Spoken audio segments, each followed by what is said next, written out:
producir pensamiento, ¿no?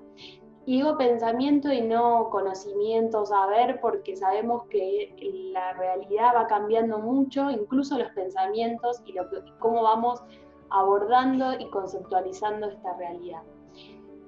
Al mismo tiempo nos pasaba que nos apuraba la edición porque el miedo de que se desactualicen estos pensamientos, ¿no? Porque todo tiene que ver con la realidad en la que nos encontramos y también la velocidad de los cambios. Y la necesidad también de pensar esos cambios desde los distintos lentes y desde las distintas conceptualizaciones que cada uno trae.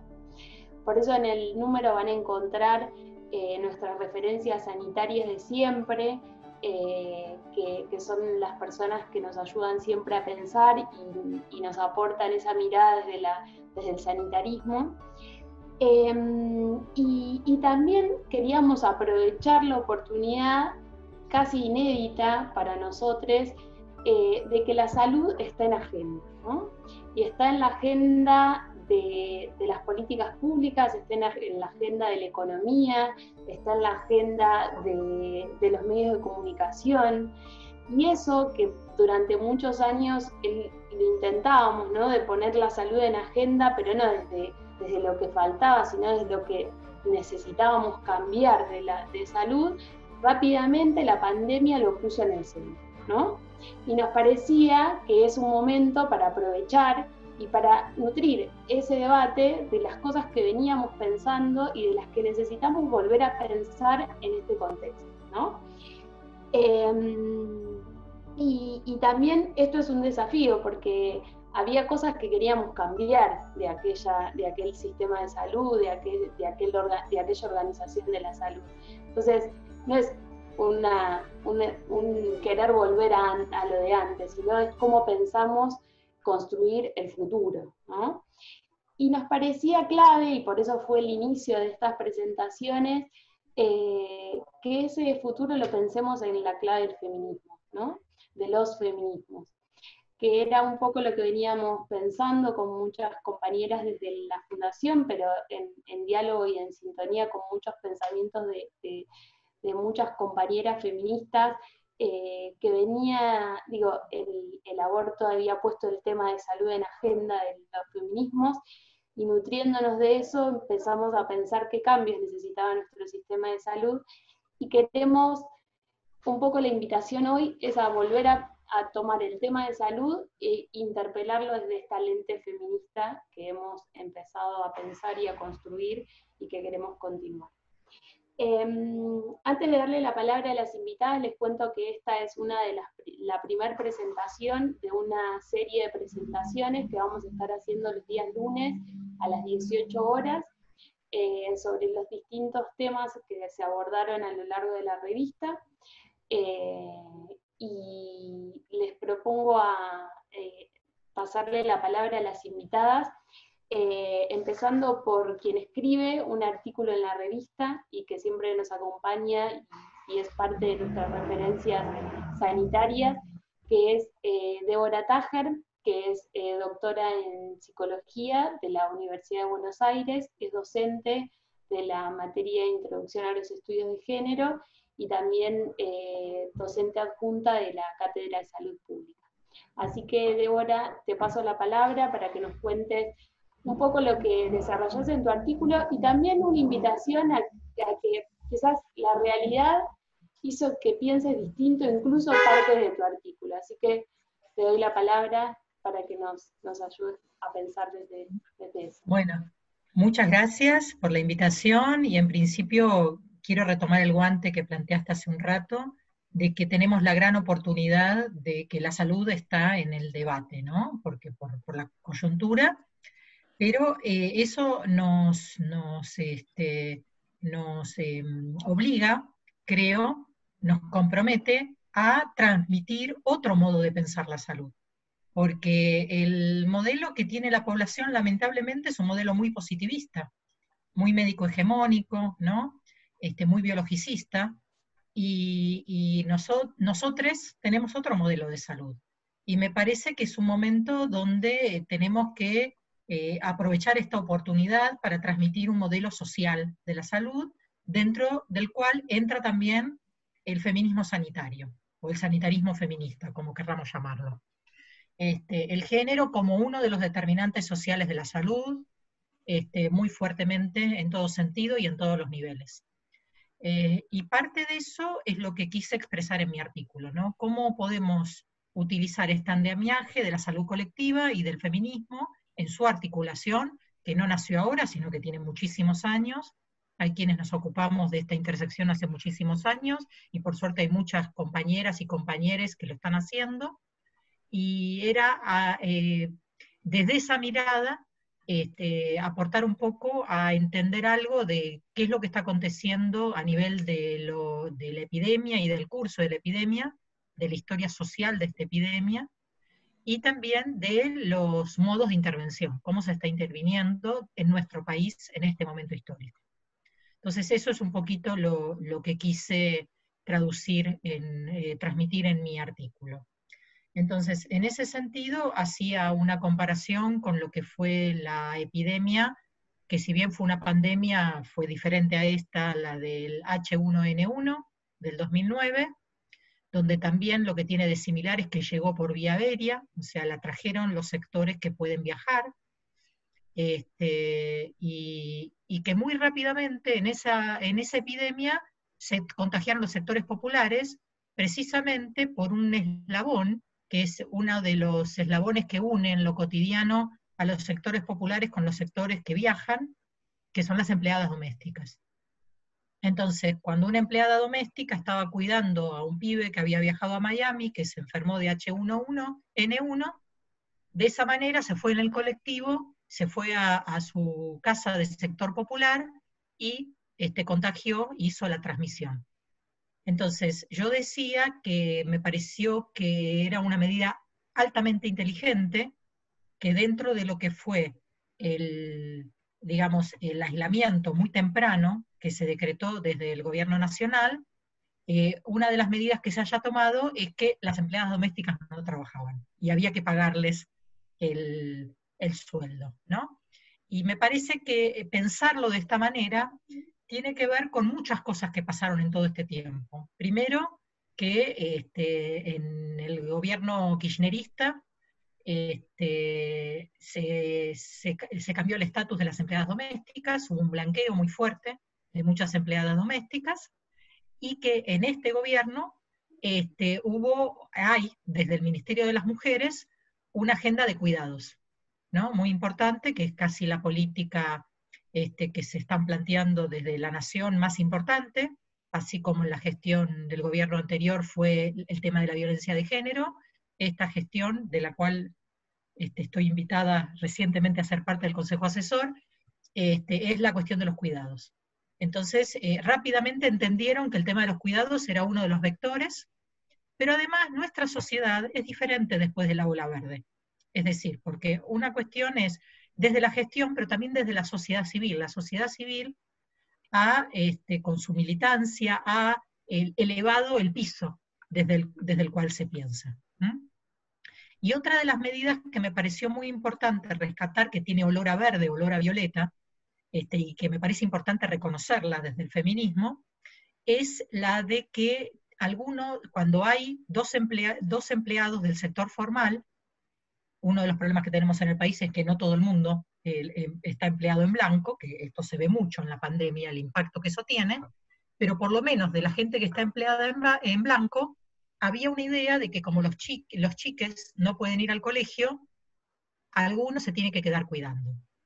Después, obviamente, los usos y costumbres hacen que a lo mejor nos quedemos más las mujeres que los varones, pero si no hubiera ni siquiera la idea de que alguien se tiene que quedar, tendríamos un estallido aún mayor de lo que es el sistema de cuidados.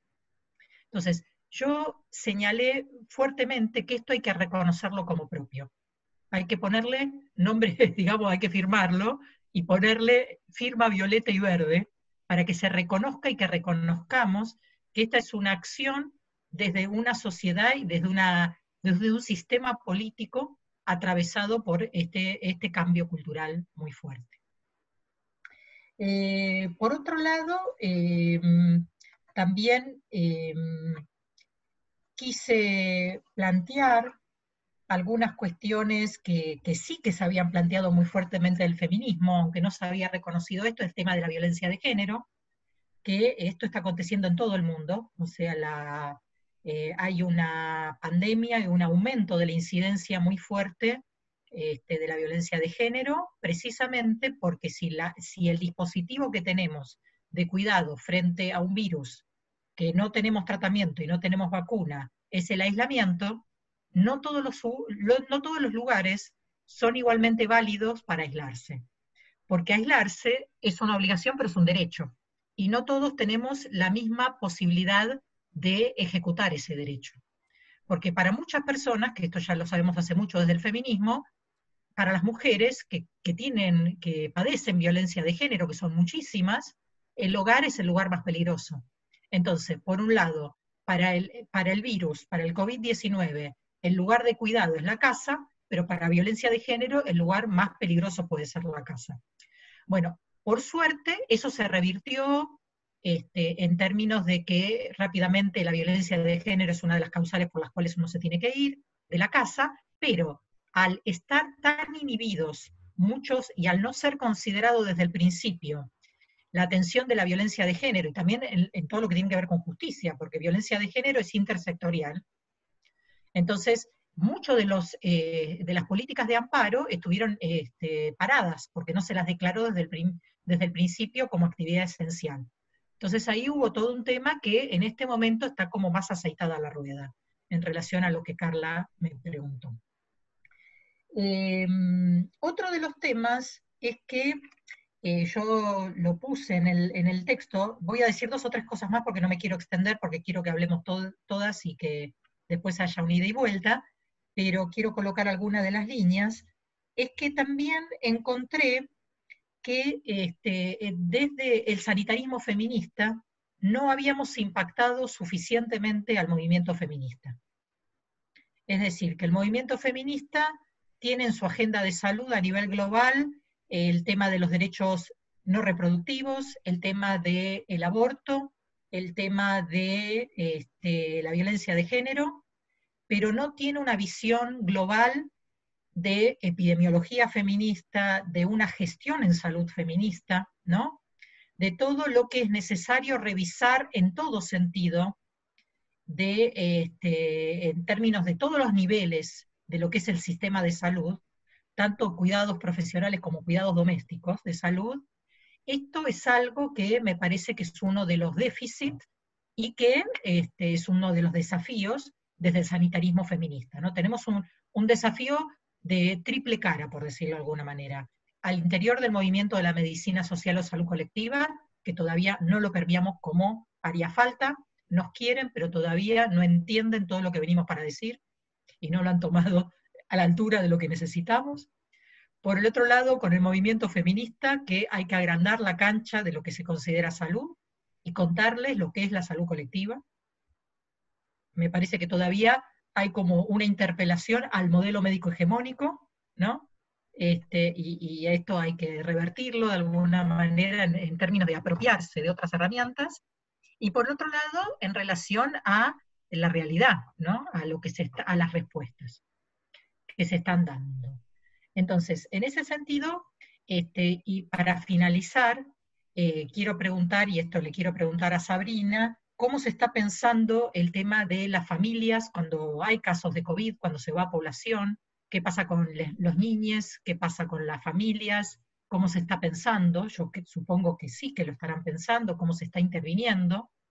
Y por otro lado, otro de los temas que me parece que quiero colocar acá a partir de una reunión que tuve el otro día en otro espacio que me invitaron los médicos generalistas y en la reunión de consejo, que apareció también el aumento de la violencia obstétrica, que es una de las violencias, por esta cuestión de que no se puede entrar. O sea, a achicar la cantidad de gente que puede entrar en los partos, muchas veces el sistema, que todavía no lo hemos permeado suficientemente, saca a la persona que tiene que acompañar, que es la persona que garantiza de alguna manera proteger a esa persona que está en trabajo de parto para que transmita algo de los derechos, ¿no? Cuando no se garantizan.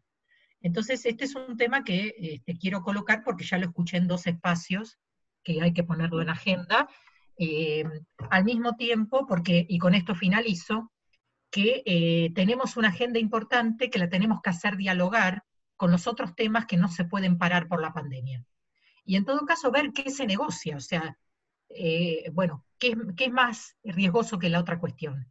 Pero hay que ponerlo desde que también tiene un peso de riesgo, ¿m?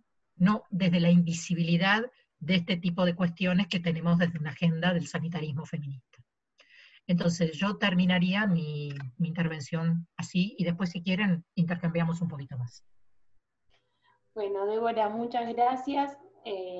Muy interesante como esto que nos permitís, nos acercás para pensar en cómo las políticas de cuidado tomadas por el Estado ante esta pandemia tienen un poco la huella y el tinte de los feminismos, cómo está bueno que lo veamos para reconocerlo, ¿no? Y para reconocernos ahí.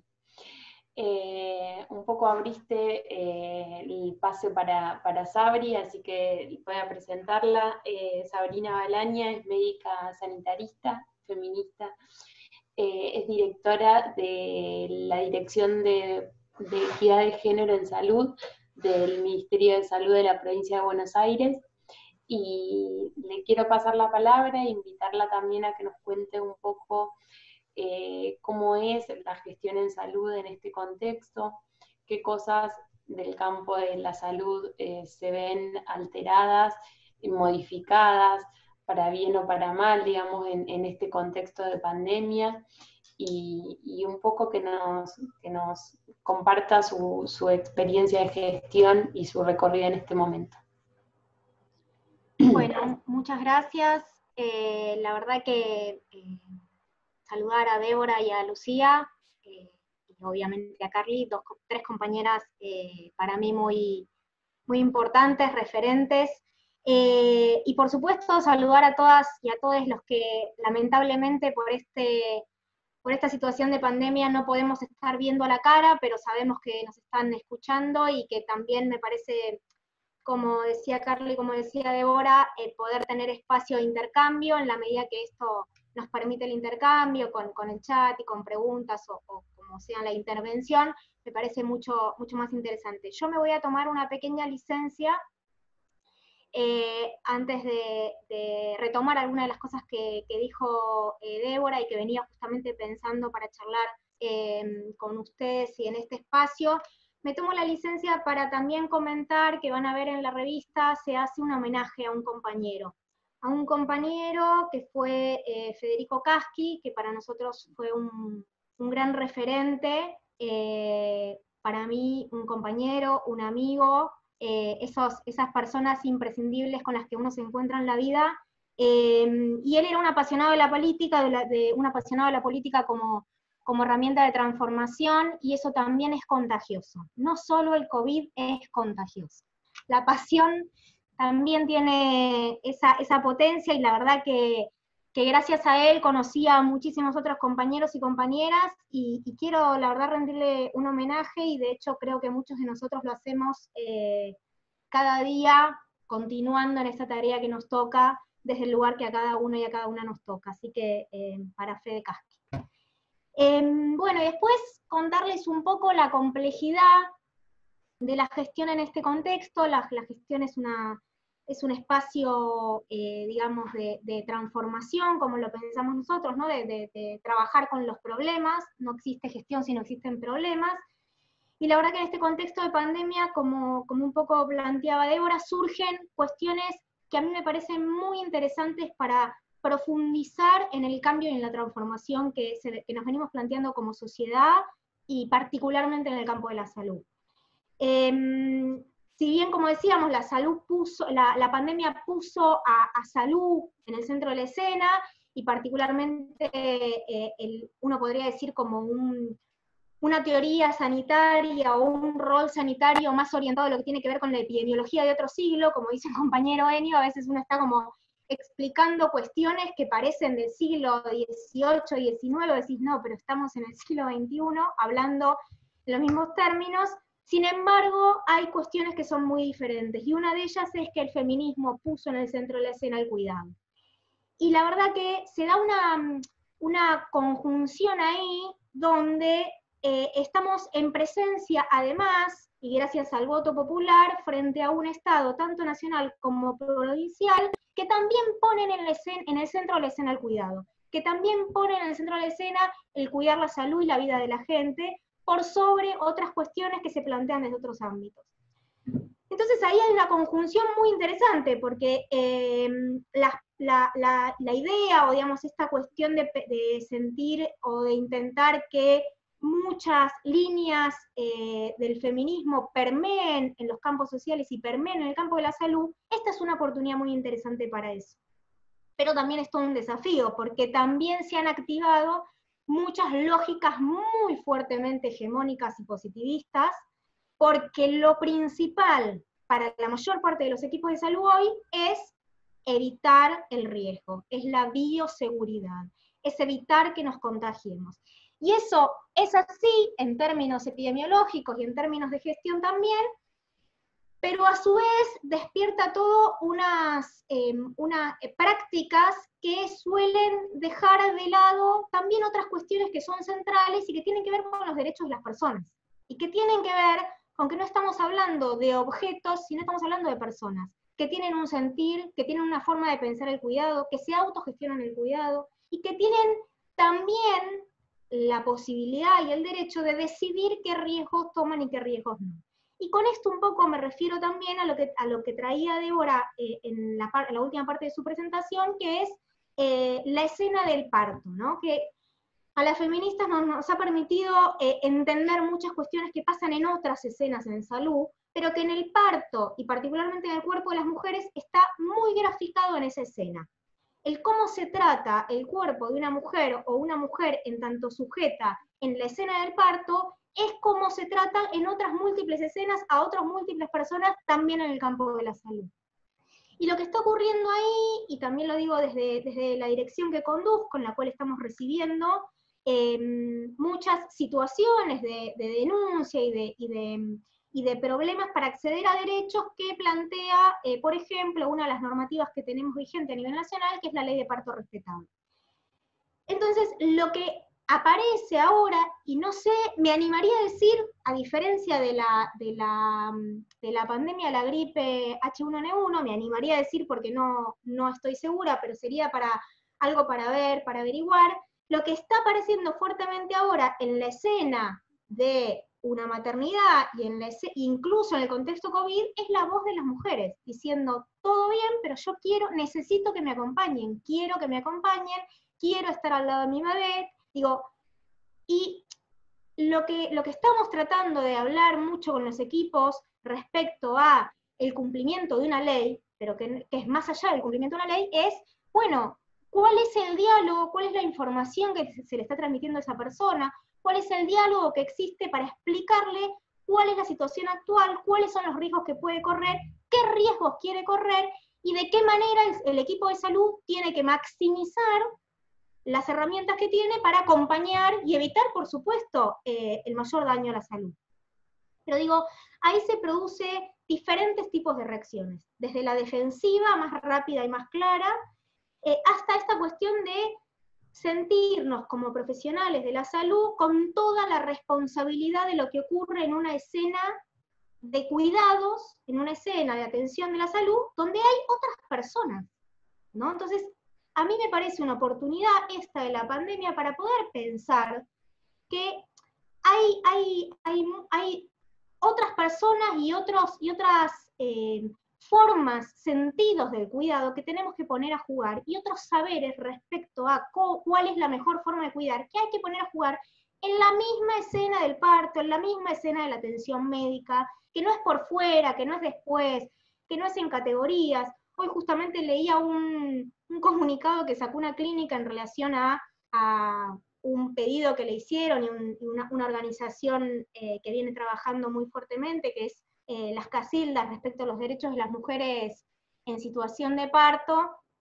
Ellas hicieron un reclamo particularmente por una situación de una mujer un reclamo público, ¿no? Esto, digamos, de vuelta a la idea del scratch, un reclamo público respecto a denunciando una situación, y la clínica contesta públicamente en su página, lo cual ya me parece espectacular. A nosotros no nos están contestando, pero al reclamo público de la organización han contestado públicamente, me parece alucinante, pero lo que pone el contenido de esa respuesta es un contenido que va en la línea de nosotros somos los responsables de cuidarlos a ustedes, lo más importante en este momento es la bioseguridad y el criterio médico, digo, cuestiones que no se trata de decir si está bien o está mal, digamos, corrámonos definitivamente del binarismo, sino se trata de abordarlo desde la complejidad.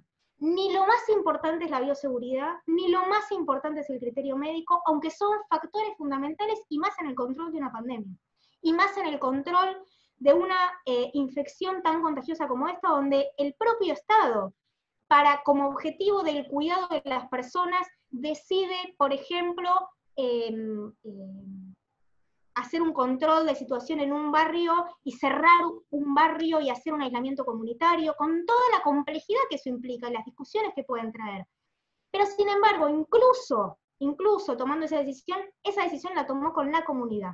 Se sienta con la comunidad, los convoca, les explica la situación, si nosotros no hacemos esto, este es el riesgo de lo que puede pasar, si nosotros lo hacemos podemos garantizar que pase esto otro, ¿qué necesitan ustedes para que nosotros podamos cerrar el barrio y garantizar que la epidemia no propague a otros barrios cercanos?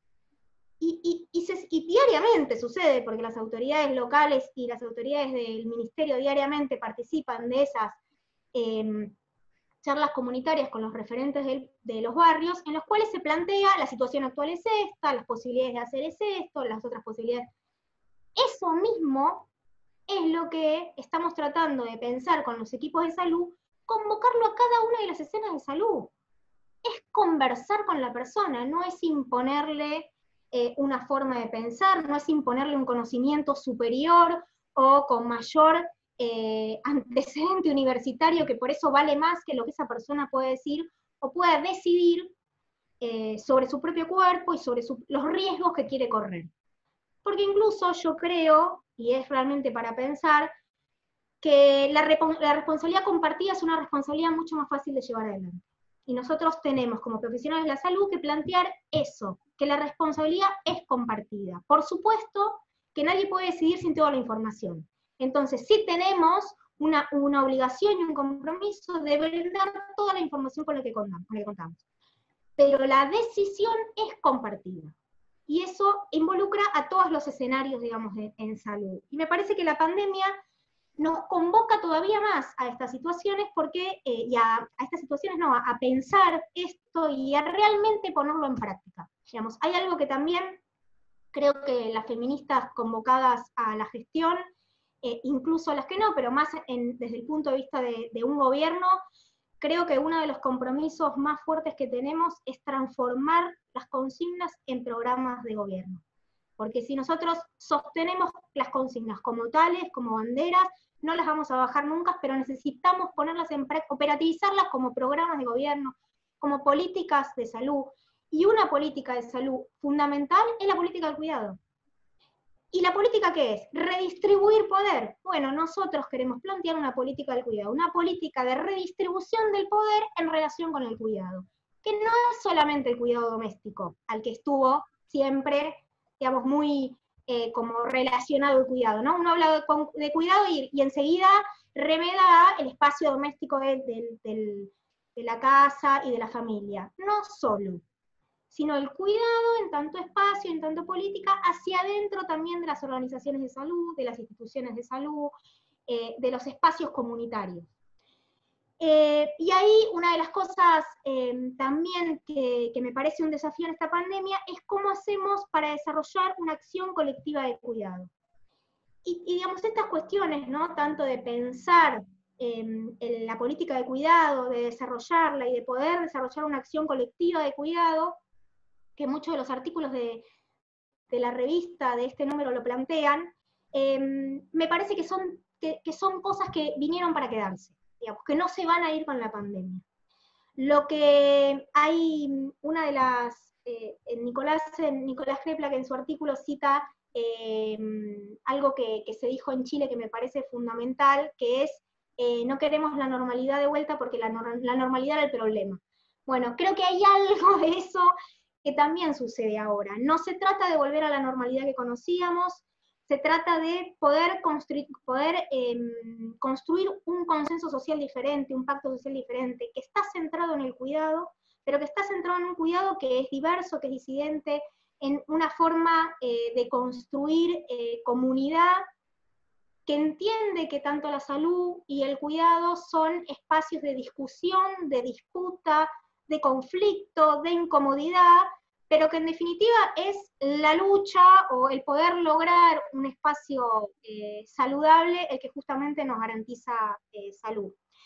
Hay una cuestión también que de hecho Débora en su artículo nos invita un poco a ser propositivas, ¿no? También, y creo que tiene que ver con algo de esto de poder de haber sido convocadas a la gestión, esto de poder ser propositivas en términos de poder pensar otra manera y acompañar a todos los equipos en otra manera de hacer, porque la verdad que cambiar las prácticas es de lo más difícil, es como cambiar las rutinas, es como cambiar la forma de pensar o de analizar o de estructurar una forma de vida.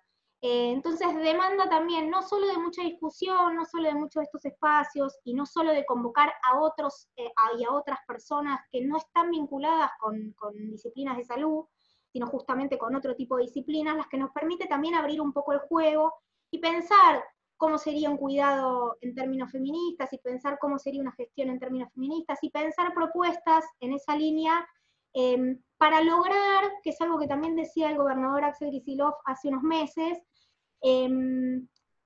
que el sentido de un sistema de salud no es solamente el brindar un servicio, sino garantizar un derecho. Entonces, si nos pensamos en términos de servicio, estamos brindando un servicio al que le gusta bien, al que no le gusta que vaya a buscar otro servicio, no es la idea de salud que estamos pensando ni la idea de cuidado.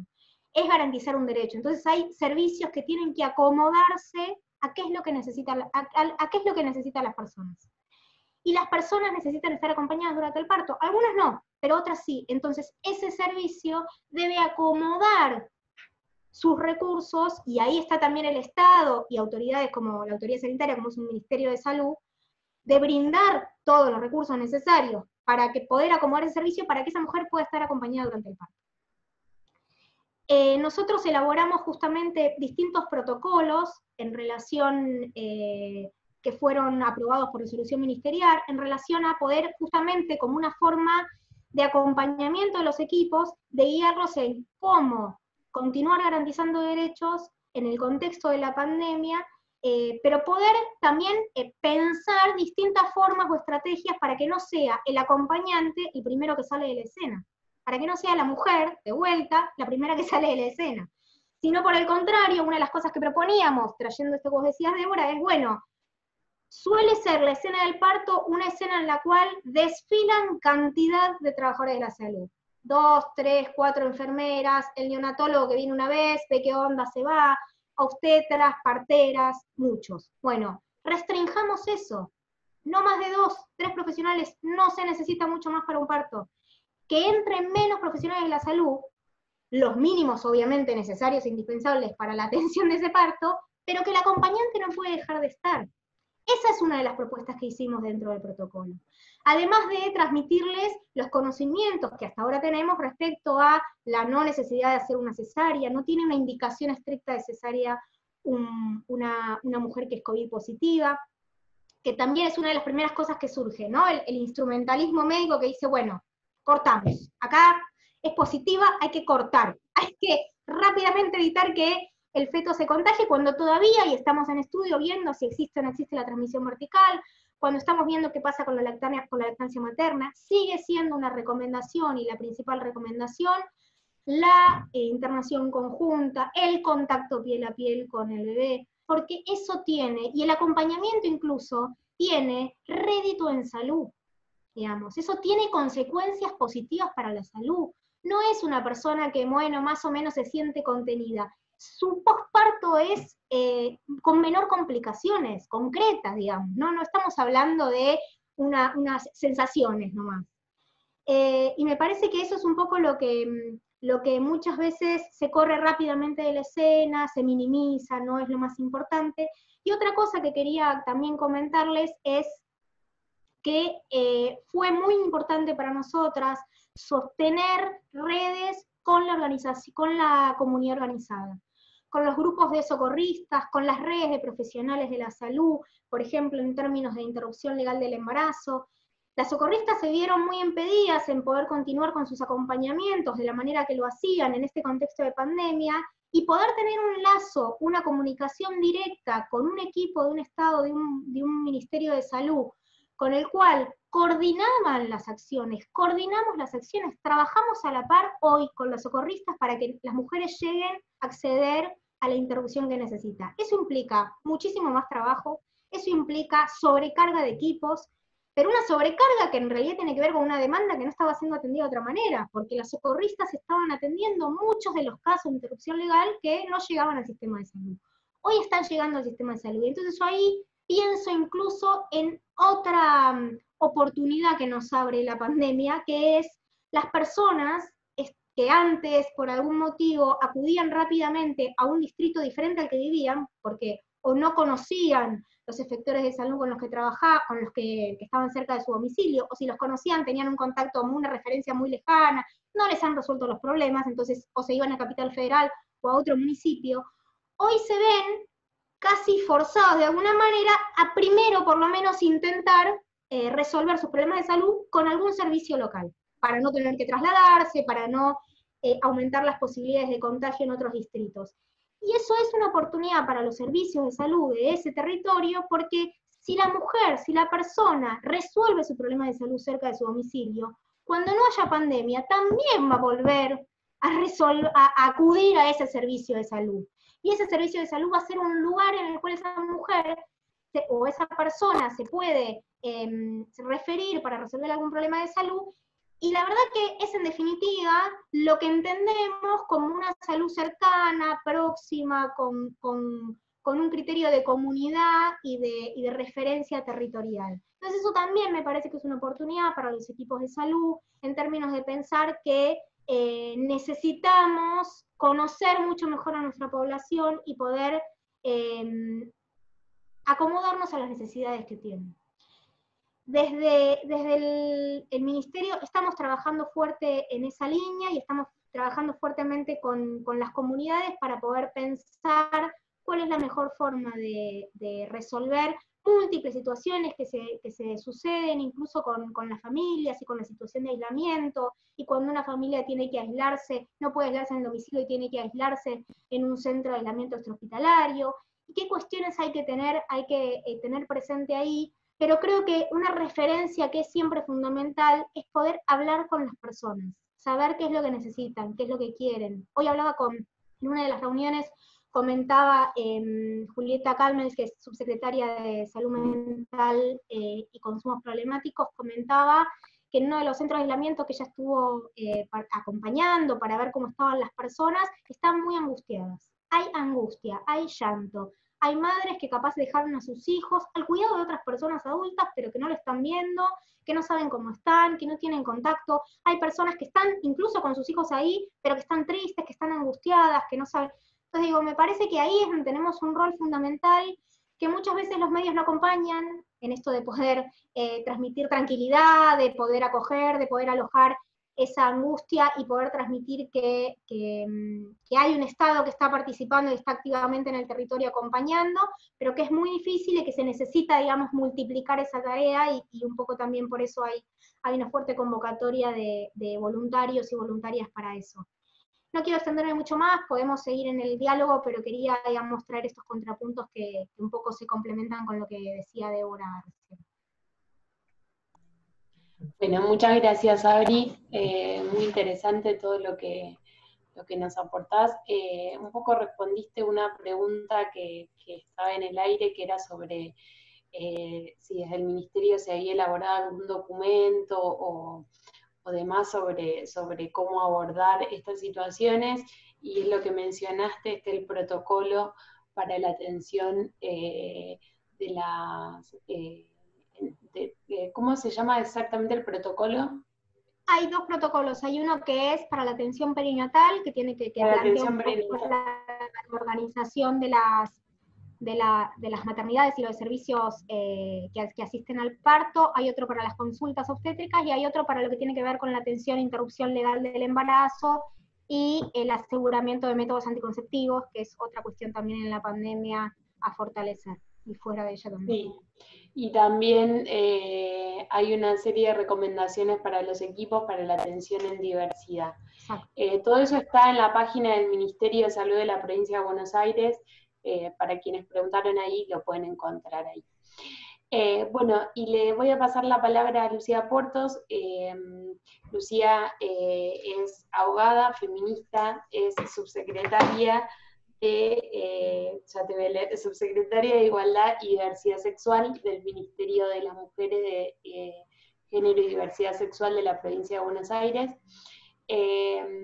Nos interesaba mucho que forme parte de este panel Lucía, porque además de ser una gran compañera, trae la voz de una figura inédita hasta ahora, que es la del Ministerio de las Mujeres, Género y Diversidad, que está presente tanto en el nivel nacional como por decisión del gobernador de la Provincia de Buenos Aires en Provincia de Buenos Aires, y un poco pasarle la palabra para que nos cuente cómo es este desafío de esta gestión de este ministerio nuevo, que nosotras le decimos la ministeria, y también qué rol, cómo van encontrando la gestión en este contexto de pandemia, cómo las acciones que van llevando adelante, y bueno, que nos cuentes un poquito de todo eso.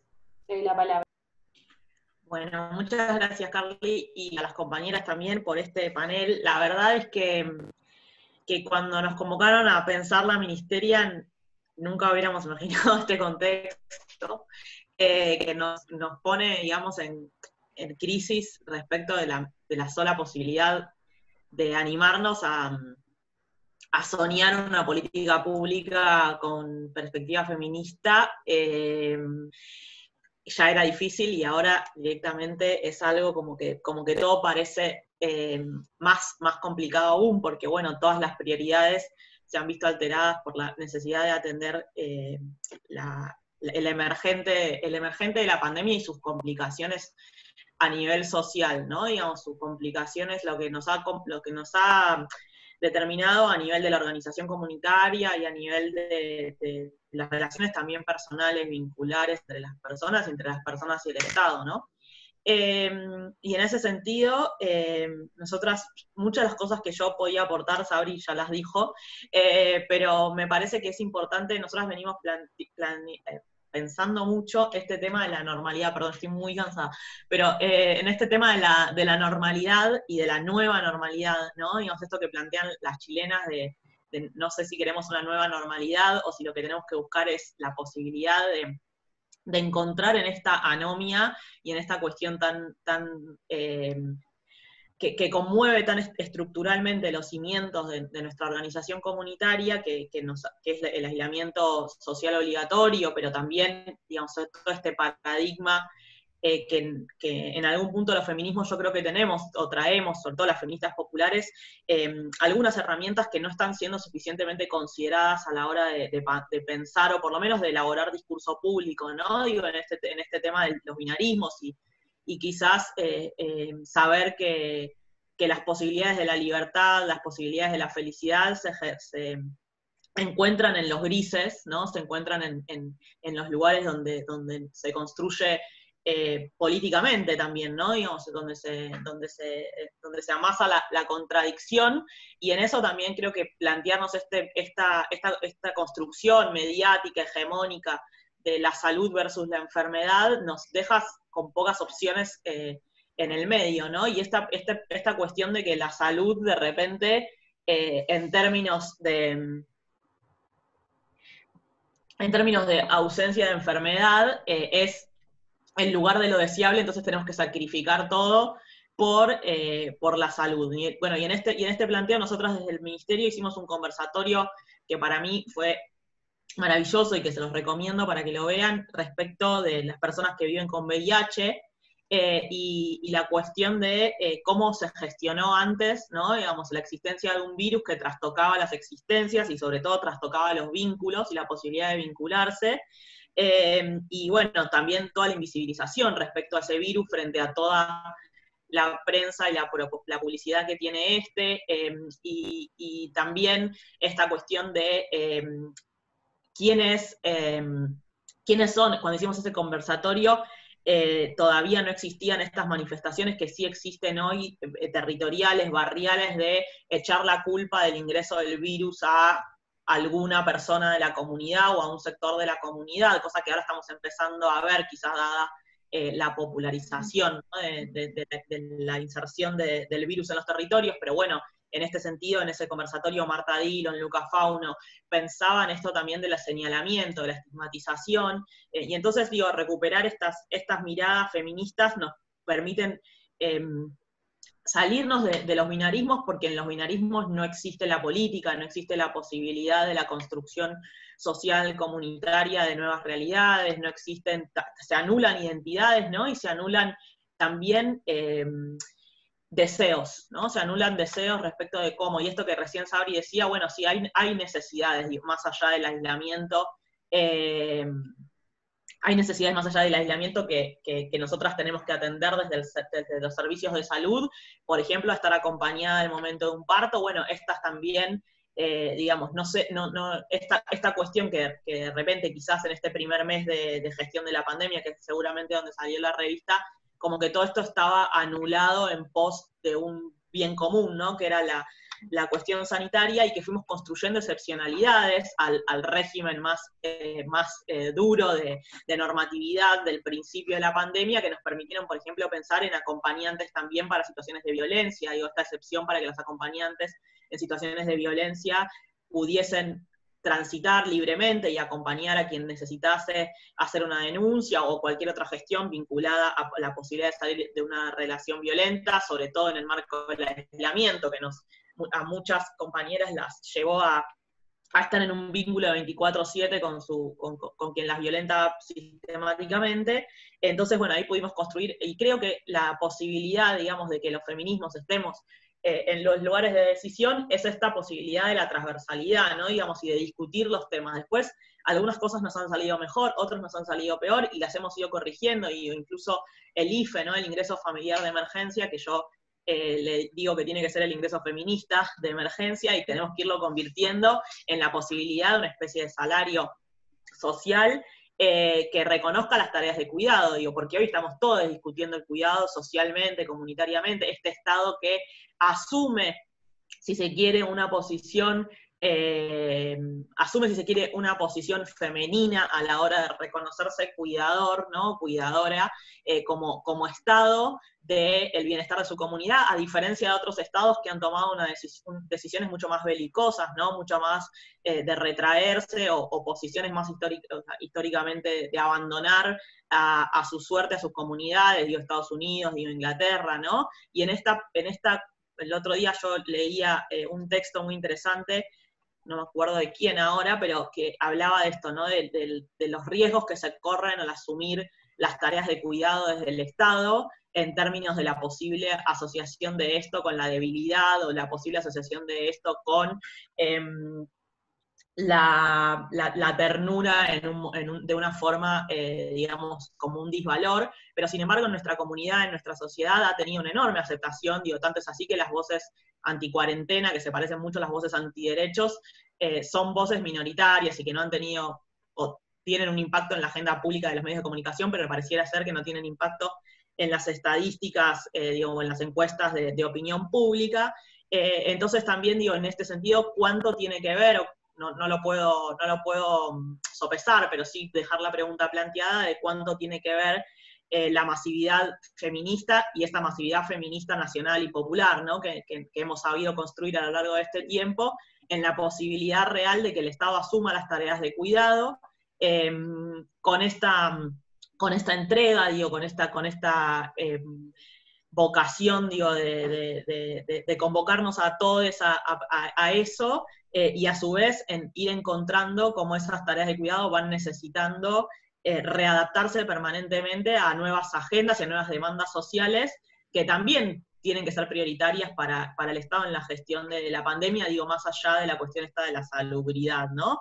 Y en ese sentido, y ya con esto por ahí dejarlo, pero creo que es evidente que las políticas de cuidado y su falta de, digo, las políticas de cuidado en términos individuales, en las cuestiones domésticas, y su falta de salario o su casi inexistencia de valorización social, necesitan permanentemente de que desde los feminismos las acompañemos estas reivindicaciones vinculadas a la valorización de las tareas de cuidado con posiciones políticas, ideológicas, económicas, respecto a la exigencia de instrumentos fuertes de redistribución de la riqueza, ¿no? Y hoy por hoy, digo, cuando el Estado toma posiciones de asumir las políticas de cuidado ya más generales, más colectivas, también se encuentra con las mismas limitaciones respecto de la imposibilidad material de sostener estas políticas sin buscar la redistribución de la riqueza, y hoy nos encontramos con la expropiación de una empresa, pero también, digamos, estamos discutiendo en el Congreso la posibilidad de impuestos extraordinarios a las riquezas, y eso también creo que entonces empieza a poner en agenda algunos limitantes que nosotras veníamos denunciando en términos de la posibilidad de vivir una vida libre de violencias o libre de discriminaciones, cuando nos encontramos con acumulaciones y verdaderas aberraciones en términos de acumulaciones de riquezas por los altísimos grados de desigualdad, ¿no? Y a su vez con un Estado que había sido vaciado, endeudado, o sea que tampoco tenía ningún tipo de herramientas para enfrentar una redistribución de la riqueza desde lo institucional. Entonces, bueno, creo que este encontrarse, no sé si tiene mucho que ver con salud, pero sí encontrarse de las agendas, de repente de las agendas de las políticas del cuidado y las agendas de las políticas del cuidado a nivel doméstico o individual de cada una de las familias contra las mismas problemáticas que surgen a nivel de la comunidad, de repente nos empiezan a ver que para tener un sistema de salud que pueda asumir las tareas a las que se le han encargado en este tiempo, necesita discutir presupuestariamente, y no ya discutir presupuestariamente al interior del propio Estado, sino empezar a discutir con los sectores de acumulación concentrada de riquezas, como puede ser el sector privado de la salud, como puede ser también incluso la comunidad en su conjunto, ¿no? Y entonces yo estaba pensando bastante desde los feminismos, y esta cuestión del análisis de los sistemas sanitarios y este peligro que recién describía muy bien Sabri, el tema del biocontrol, ¿no? Digamos, de esta cuestión de la pretensión me hace acordar un poco esta pretensión de la salud total como la pretensión de la objetividad periodística, ¿no? Digamos, la salud total es el silenciar todas las fisuras que tenemos que tener a ese discurso, es un poco lo mismo, y entonces esta cuestión del biocontrol, desde los feminismos podemos nosotras empezar a pensar en teorías críticas de la biopolítica, ¿no? Digo, de Preciado y todos estos textos que últimamente han inundado nuestra posibilidad de análisis, toman una nueva mirada cuando nosotros las planteamos frente a la pandemia, cosas que quizás escribimos en algún momento o leímos en algún momento respecto a la biopolítica y respecto a la intervención sobre los cuerpos y respecto a estos discursos de la salud, cómo terminan generando normalidades y anormalidades, ¿no? Digamos, volviendo a las binaridades. Entonces, para terminar con esto, digo, volver al principio, la cuestión de plantearnos la posibilidad de existir en la normalidad, ¿no? De existir en la diversidad, de existir en la multiplicidad de formas de ser, todas más o menos válidas, todas permanentemente también en discusión, la posibilidad de construir perspectivas de salud o perspectivas sanitarias que incluyan esas diferentes maneras de ser y que las pongan, o sea, digo, que dejar de buscar esto de lo deseable, porque frente a lo deseable está también todo lo indeseable, y la verdad es que ser indeseable para el sistema que debe cuidarte es bastante violento, ¿no? Así que un poco en ese sentido la idea nuestra de ir planteando siempre en el marco de la gestión de la pandemia, en un estado como el de la provincia de Buenos Aires, quebrado, desfinanciado, también achicado en sus competencias, es el hecho de que podamos tener esta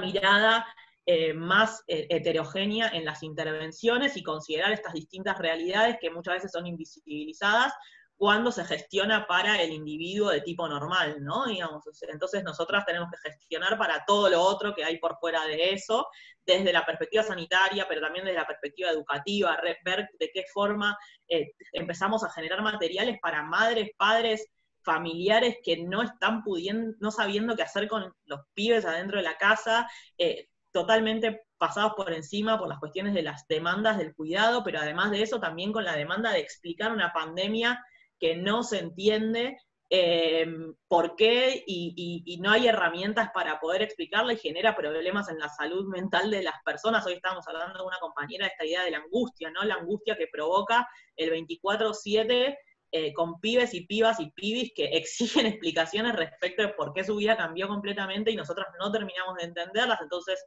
bueno, estos diálogos que venimos teniendo con el Ministerio de Educación y también diálogos que venimos teniendo con el Ministerio de Trabajo, porque las cuestiones del teletrabajo también son cuestiones que en algún punto terminan afectando la salud de las personas y además la posibilidad de su realización en comunidad, y bueno, esta cuestión del teletrabajo que se junta con el cuidado y se convierte en una bomba explosiva al interior de los hogares que recargan permanentemente los cuerpos de las compañeras, y obviamente también todo lo que está sucediendo a nivel comunitario, comedores sostenidos en ollas populares por compañeras que habitualmente ya están alejadas de los servicios de salud, esto que decía Sabri, la desconfianza por el servicio, o sino también la no priorización. Nosotros estamos muy acostumbradas a no priorizarnos nunca, a nunca estar en agenda nuestra, ¿no? De nuestra propia agenda. Si vamos a ir a las 4 de la mañana a hacer una cola para sacar turno, lo vamos a hacer por los pibes, no lo vamos a hacer por nosotras mismas.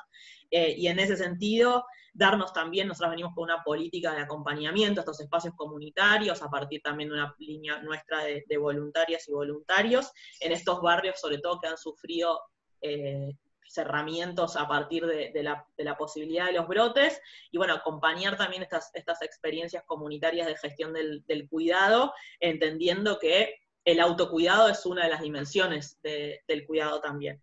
Así que no sé si contesté un poco lo que preguntaste, Carly, pero esta es la acción que venimos teniendo en el Ministerio, por supuesto trastocando nuestras prioridades de gestión. Hoy estamos más que nada abocadas a poder colaborar con el resto de los ministerios y a garantizar miradas interseccionales e interdisciplinarias respecto a las problemáticas. Trabajamos al 100% codo a codo con el resto del Estado de la Provincia de Buenos Aires. A mí me da mucho orgullo, no sé si a las compañeras que comparten la gestión con nosotras les pasa lo mismo, pero yo he conocido pocos grupos humanos de gestión donde haya esta vocación real de la colaboración y la distinción o el plus que le da el hecho de ser todas y todos y todes los que nos encontramos en esta tarea tremenda de venir de una extracción militante, ¿no? De distintas historias, de distintas trayectorias, distintas identidades militantes, pero todos de una extracción militante. Eso se nota al momento de la intervención y nos ayuda a no caer en estos paradigmas totalitarios y poder ir buscando todo el tiempo las excepciones que hagan también más soportable el transcurrir de esto para la población, ¿no? Porque la realidad es que el sacrificio es muy grande que estamos pidiendo, que se está pidiendo desde el gobierno nacional, que se está pidiendo desde el gobierno provincial, y frente a ese sacrificio tan grande de la población, lo mínimo que podemos tratar de hacer nosotras es ir construyendo respuestas más amables, respuestas más inclusivas, en definitiva, una respuesta feminista frente a la pandemia, y lo que yo creo también que tendremos que ponernos a discutir en breve, ya casi no nos queda tiempo, es la salida feminista de la pandemia, ¿no? Digo, ¿cómo vamos a aprovechar esta oportunidad donde nuestros problemas para cuidar coinciden con los problemas que tiene el Estado para cuidar, y nuestras demandas están tan en agenda y está tan evidente todo lo que estamos diciendo, lo que dijimos históricamente respecto a las cuestiones del cuidado? ¿Cómo vamos a aprovechar eso para realmente dar un batacazo y que en lugar de esto generar mayor concentración de la riqueza, que es lo que pareciera ser que está pasando en Estados Unidos, acá genere más redistribución de la riqueza y redistribución de la riqueza con perspectiva feminista? Y en ese sentido creo que tenemos que ir elaborando la agenda de lo que se viene por delante. Bueno, muchas gracias, Lu. Me parece muy interesante también lo que nos traes en el punto de cómo la agenda que traen desde la ministeria, que por supuesto se vio alterada por todo esto, por la pandemia, lo mismo pasa en salud, digamos, la agenda quedó tomada por esto, pero cómo esa agenda la organizamos en función de la agenda feminista que traíamos, porque las feministas llegamos al Estado también con urgencias de otros tiempos, ¿no? Que no arrancaron en diciembre, sino que veníamos con una historia que ponemos a dialogar en este contexto, y me parece que ahí hay algo muy que se nutre, que es un desafío, y que me gusta tu invitación a pensar en el después, ¿no? En cómo salimos de esto, eh, pero también cómo construimos un después con esto que nos está pasando. Bueno, la idea es que ahora podamos abrir el espacio a algunas preguntas. Tenemos unos 15, 20 minutitos para responder algunas preguntas. Hay como una modalidad de levantar la mano que estoy descubriendo ahora con ustedes. Acá hay preguntas también, hay una parte que pusieron preguntas Sí, algunas hay personas. algunas preguntas, algunas tienen que ver con el protocolo, con los protocolos, estuve leyendo. Eh, si quieren podemos ver algo de esto. No sé si vi que alguien había levantado la mano, ¿cómo se hace con eso? ¿Dónde están los participantes? Ahí donde están participantes te levantan la mano. Ahí hay una mano. ¿A dónde? Para ver, Si lo te digo ves, quién es. ¿me ayudas? Sí, para que la busco. Ah, acá, permitir hablar. ¿La viste? Sí, a ver. Parece que levantó y no sé si la sigue teniendo. No, Bueno, no la veo más. para. Tiene que levantar de nuevo. Panelistas. Bueno, si quieren, alguien que Ahí no quiera sé, hacer hay una alguien que pregunta. se llama Vilma Maratea. No sé si es alguien que quiere preguntar.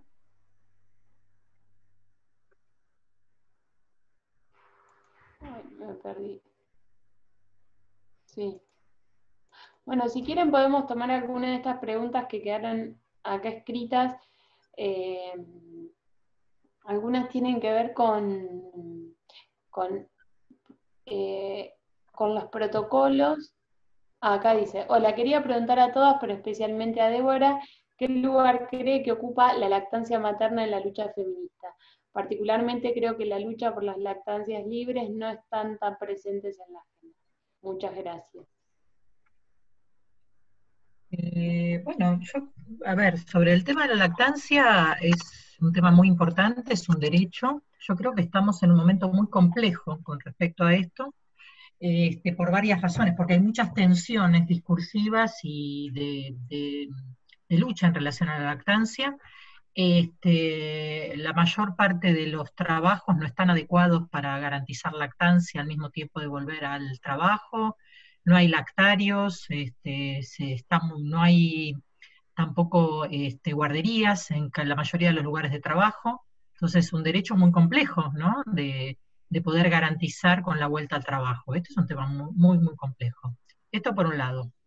Por otro lado, estamos en un momento de una valorización, y ahí hablo en primera persona, voy a dar mi opinión, de un modelo de lactancias muy largas, y de demanda, de lactancia demanda, que está avalado, hay mucha gente que desde dentro del movimiento feminista lo está planteando, y yo creo que es parte de lo que también hay que debatir desde el sanitarismo feminista, ¿no?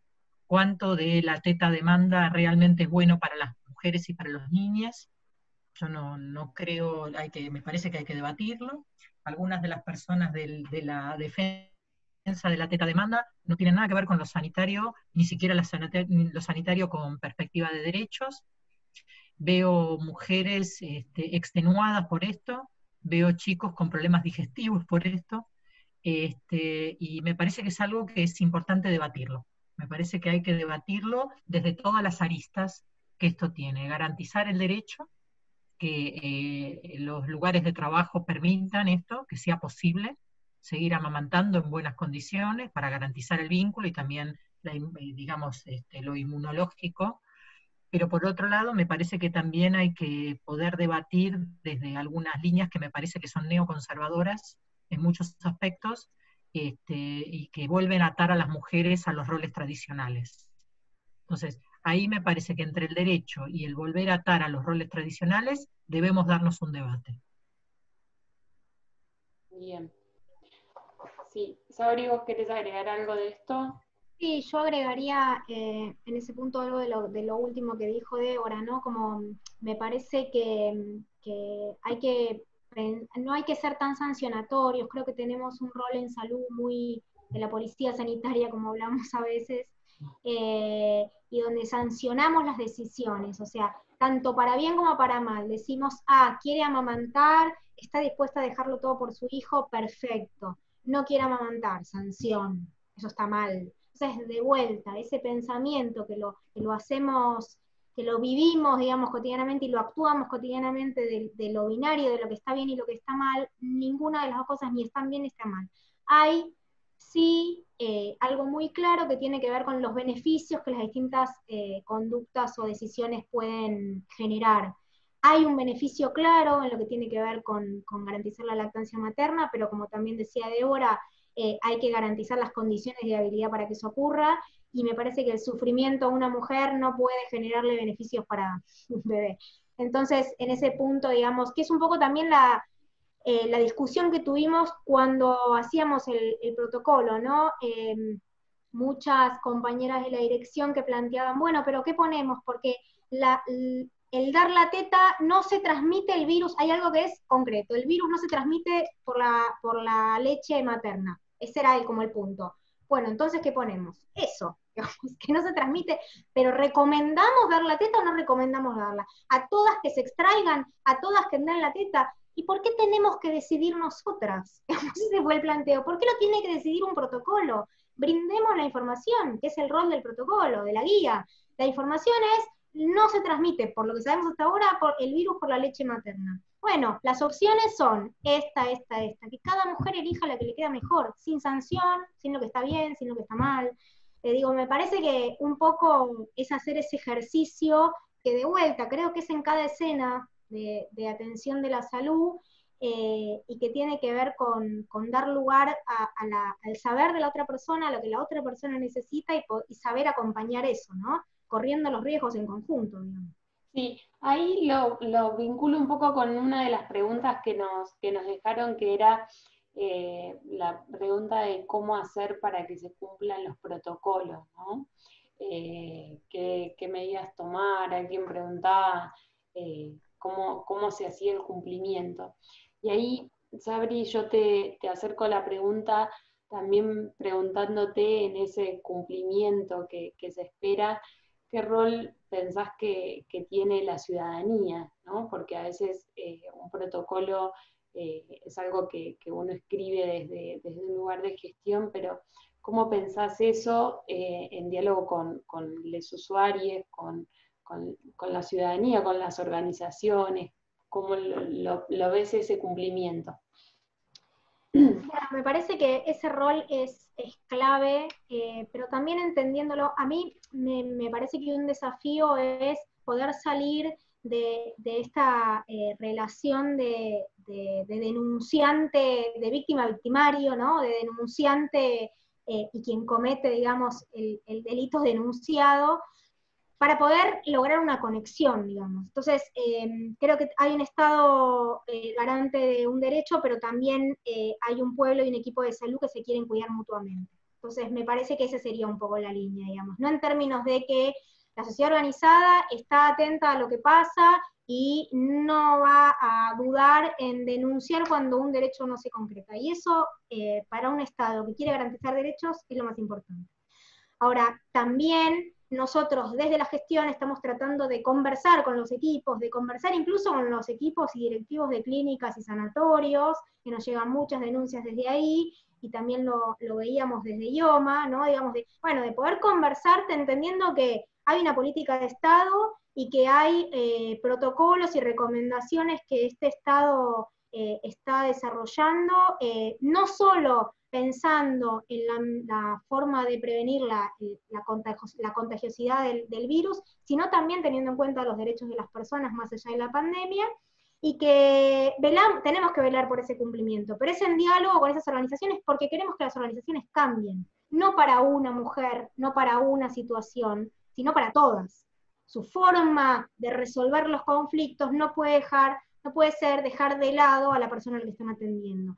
Y eso que sucede en todas las instancias, entonces tiene que haber un diálogo un poco más, no solamente desde un Estado que sanciona a quien no cumple, sino convocándolos a pensar, bueno, ¿cómo están llevando adelante esto? ¿Qué es lo que está pasando?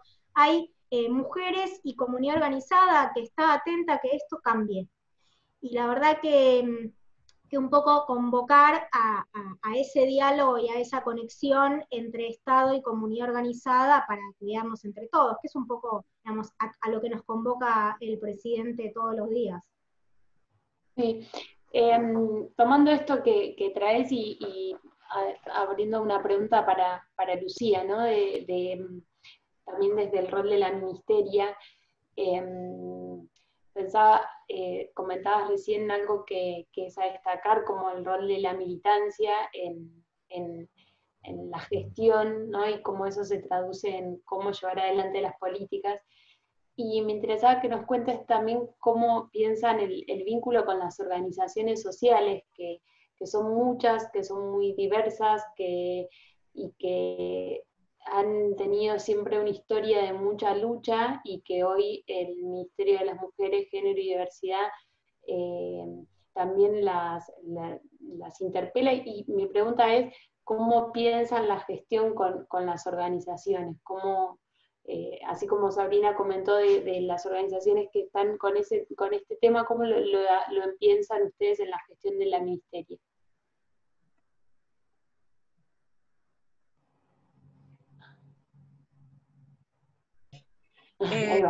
No, la verdad es que para nosotras no se nos ocurre, no podemos plantear la gestión sin las organizaciones. Para empezar, porque la creación de la ministeria es una decisión política que recoge una demanda de un colectivo organizado, que es el colectivo organizado feminista, ¿no? Digo, yo creo que y en esto es una digresión de un análisis político que no tiene nada que ver con lo que estamos hablando, pero sí pienso que la ministeria es el proceso de un feminismo nacional y popular que se le plantó al gobierno neoliberal y que reivindicó las tareas del Estado en términos de redistribución de la riqueza, pero también del planteo de agenda de ampliación de derechos y progresista desde el momento cero, ¿no? Y en esto esa certeza que nosotros cantamos con mucho orgullo, que el primer paro a Macri se lo hicimos las mujeres, en algún punto termina construyendo la victoria de diciembre del campo nacional y popular, y por lo tanto el ministerio, no en términos meritocráticos, pero sí en términos de conquista, es un espacio que nosotras nos ganamos, ¿no? Entonces, por eso para mí la reivindicación del ministerio en tanto herramienta institucional, pero fundamentalmente como herramienta política de construcción de liderazgos feministas que nos vayan permitiendo profundizar la discusión por la paridad más allá de lo nominal o de lo legislativo, empezar a profundizarla en términos efectivos de gestión y sobre todo de toma de decisiones, ¿no? Entonces, para nosotros es imposible pensar la ministeria sin las organizaciones, porque no existiría la ministeria sin las organizaciones.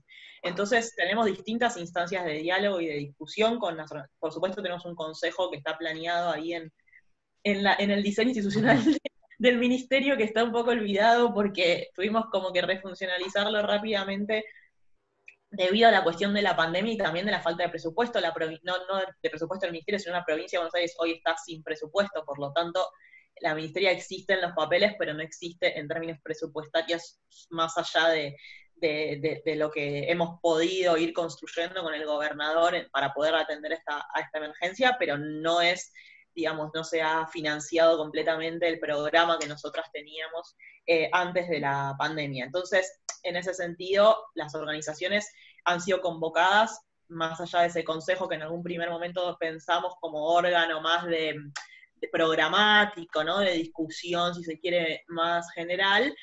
Nosotras hemos, en este transcurrir de estos meses, hemos generado distintas instancias de discusión y es permanente, y además yo en eso quiero destacar, la realidad es que la vocación de Estela Díaz por la escucha es realmente destacable. Es permanente su contacto con organizaciones, incluso con referencias legislativas, institucionales de la oposición. Hemos tenido diálogos, intercambios, y estamos permanentemente construyendo eso, y además de eso, sí tenemos toda una dirección provincial vinculada al abordaje territorial, y además de eso tenemos un espacio que depende directamente de Unidad Ministro, que es la unidad de coordinación, donde se construye política pública permanentemente, en permanente vínculo con las direcciones de género de los municipios y también con las organizaciones políticas, sociales, de la diversidad y sindicales, ¿no? Entonces, ese es un ida y vuelta permanente, más allá de la cuestión del abordaje territorial, donde trabajamos obviamente con las promotoras que existen y que existían antes de nosotras y que fueron también producto de una política pública muy feminista y muy hermosa que fue Leyes Hacen, que después se abandonó durante los 4 años del gobierno de Macri y que hoy estamos retomando en términos no solamente de plantear nuevas líneas de trabajo de ese estilo, sino también de retomar esas experiencias, porque son experiencias de formación popular, pedagógicas, muy interesantes y que han dejado un saber en lo territorial que son fundamentales para el armado de las redes del ministerio. Así que en eso, digo, no existe para nosotras escisión. De hecho, todas las compañeras que estamos acá formando parte, por lo menos de la subsecretaría que me toca conducir a mí, somos todas organizaciones políticas distintas y nos conocemos exclusivamente de la calle, ¿no? Nos conocemos de la militancia territorial o de las movilizaciones. Entonces, la realidad es que, digamos, es parte de nuestra naturalidad y de nuestro devenir, nuestra trayectoria, ese ida y vuelta permanente con las organizaciones. Bien, qué bueno. Gracias por compartir, porque además cuando lo vas contando vamos conociendo el modo de organización y de gestión de la ministeria. Quisiera 2 preguntas antes de terminar. Un poco de las preguntas voy tomando los temas y las voy dirigiendo más o menos para las panelistas que me parece que la pueden tomar. Débora, ahora te quiero dirigir esta pregunta a vos. En el chat algunos participantes consultan un poco el abordaje de salud mental y de las angustias y las ansiedades que se presentan en este contexto, porque a todos nos atraviesa esta realidad, y digo, ¿cómo vos con tu trayectoria en salud mental, qué pensás, haciendo un análisis de estas cosas que se presentan, cómo lo pensás como un abordaje, qué análisis haces de esto desde el campo de salud mental? Bueno, ahí hay un tema que es lógico, que es, estamos en una pandemia y tenemos un dispositivo digamos, de gestión de la pandemia para cuidarnos, que es el aislamiento. Entonces, en ese sentido, eso nos provoca muchos sentimientos. Nos provoca miedo, nos provoca angustia, tenemos miedo a la muerte, tenemos miedo a perder a algún ser querido, obviamente. Y eso es algo normal, ¿no? Es normal que tengamos miedo, es normal que tengamos angustia, digamos, porque es una catástrofe. Más allá que tenemos la fortuna, yo todos los días digo, ¿qué bendigo? Todos los días bendigo que esto haya pasado en este gobierno. Digamos, imagínense que nos hubiera pasado con el otro gobierno, ¿no? Eso es una de las cosas que yo siempre, todos los días, es como, viste, la bendición, con ministerio, con rol del Estado, digamos, es impensable, digamos, porque veríamos otro escenario, entonces tendríamos angustia de ver los muertos en la calle, angustias de darwinismo social de los profesionales de la salud, de los trabajadores de la salud, estarían con otro tipo de problemas, ¿no? Que tienen problemas, pero estarían como con la cabeza quemada, como ha pasado en otros países que han tenido que decidir a quién darle el respirador. Todavía acá no ha pasado, y espero que no pase, porque precisamente se ha actuado prontamente. Entonces, en ese sentido, dicho esto, porque me parece que hay que ponerlo en contexto, el tema de la angustia es algo que se ha utilizado políticamente. Entonces, se ha utilizado políticamente para esmerilar la legitimidad del aislamiento social. ¿Mm? Entonces, en este sentido, siempre hay que estar muy cautelosos, porque te corren por izquierda y te corren por derecha. Entonces, ahí me parece que es lo primero que diría. Que es normal que tengamos angustia, que es normal que tengamos miedo frente a muchas de las vicisitudes que acá relatamos, digamos, un panorama muy amplio de cuestiones complejas, y frente a eso me parece que hay que, por supuesto, que el campo de la salud mental tiene que estar aportando, la salud mental comunitaria. Y también, por supuesto, porque estamos trabajando, estamos hablando digamos, de toda la gente, entonces cada sector social también tiene sus maneras de ir gestionando su salud mental, y me parece que en todos los niveles hay que ir actuando de manera individual cuando corresponda, a nivel comunitario, a nivel interdisciplinario en las intervenciones. Bueno, ustedes en la provincia tienen la enorme fortuna de tener la Julieta Calmens, digamos, a cargo de, que es una garantía de que va a estar metiéndose en todos lados para que haya salud mental en todas las intervenciones. Entonces me parece que esto es algo que tiene que estar. O sea, cuando se interviene pensando que hay personas, el campo de la salud mental y los trabajadores de la salud mental tienen que estar en los equipos donde se está definiendo todo, desde las intervenciones comunitarias, territoriales, hasta las intervenciones de bioseguridad, hasta digamos, cuando ya se detecta, cuando se haga todo lo que se haga en todos los niveles. Me parece que hay que estar con esta, digamos, porque esta es la vieja discusión. Si el campo de la subjetividad en salud solamente la garantiza, digamos, quienes trabajamos en salud mental. Ojalá que el día de mañana no sea así, pero mientras tanto, tiene que ser, digamos, que la transdisciplinariedad llegue a todos lados y que todo el mundo tenga el paradigma de la subjetividad en todas las acciones. Pero digo, mientras tanto, mientras lo vamos haciendo, hay que tener intervenciones que estén cuidando estos aspectos en todo, digamos, pero hay que estar muy atentos de por qué se está diciendo cuando se dice lo que se dice, ¿no? Bien. Y con última reflexión, prefiero esta angustia a la angustia de los cadáveres en la calle, porque siempre no hay vida sin problemas.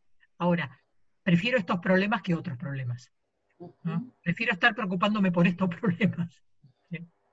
Sí, totalmente. Bueno, hay un comentario también que veo en el chat, hay una compañera que también comenta esto de que los equipos de salud también tienen mucha angustia, ¿no? Entonces, no solamente los usuarios, sino los equipos de salud, y de hecho la Subsecretaría de Salud Mental empezó también trabajando a pedido del ministro con los equipos de salud, un poco porque también es un rol fundamental de un ministerio y de un gobierno poder acompañar a sus trabajadores y trabajadoras para que puedan trabajar con tranquilidad, para que puedan trabajar con los mejores, digamos, insumos y recursos. Y ahí quiero destacar algo que me parece que es importante, que es también el trabajo con los sindicatos, que es algo que venimos haciendo en cuanto a convocarlos a pensar cuáles son las mejores estrategias para cuidar y proteger a los que cuidan, en definitiva. Así que quería como traer ese comentario que me parece que tiene que ver con lo que decía Débora, y que también es un desafío importante que tenemos. De las preguntas, tomo la última y no la dirijo a nadie, quiero que si quieren la pensamos entre todas, la toma de quien quiera, pero acá Lorena pregunta, ¿cómo piensan las nuevas masculinidades en esta nueva gestión de los cuidados, en esto que estábamos hablando? No sé, Lu, sé que estuviste pensando en esto hace poco, pero sí. Así que, Les dejo el link al conversatorio que terminó antes de que arranque donde pero estuvimos bueno, hablando de esto.